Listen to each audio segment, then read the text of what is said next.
think about through history and time, no matter what story, love is the constant. It's the one thing people can't stop talking about. It's the best thing that you'll ever have.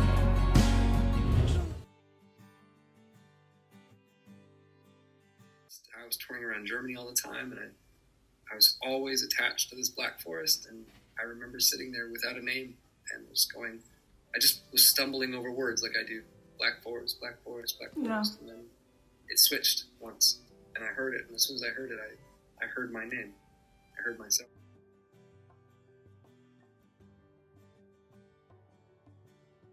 If you think about through history and time, no matter what story, love is the constant. It's the one thing people can't stop talking about.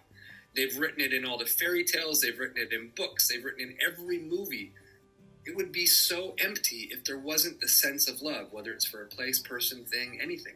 Love, it seems to capture the attention of the hearts and souls of what we are.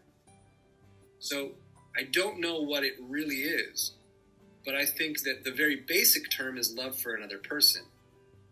But I think that might be one in a trillion or infinite amount of feelings. And I think my artistry is trying to connect to what that means. What is love?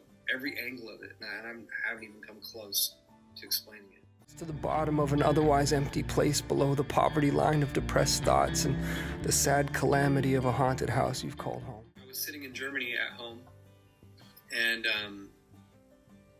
I was feeling a bit heavy, but it wasn't anything that I hadn't dealt with before, and it wasn't in a bad space.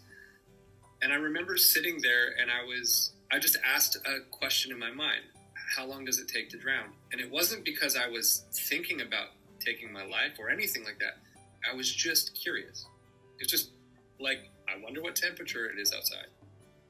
And in the same way that you would answer that question, I reached for my phone and I opened up Google and I searched, how long does it take to drown? When I get to that part of breathe where I'm saying, could I ever jump?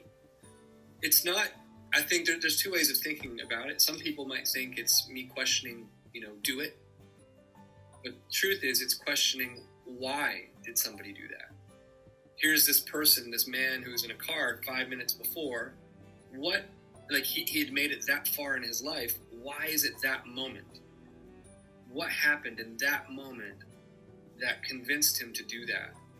Because he hadn't done it until that point. And that really begs a question. How fragile are our minds? Because somebody, until the moment they kill themselves or take their life, until that very moment, they're okay. Even if they're not okay, they're still okay. And that makes me see the fragility in our own minds. Dear love, I'm so sorry, but I've sadly given up. I think I was breaking up with the idea of love.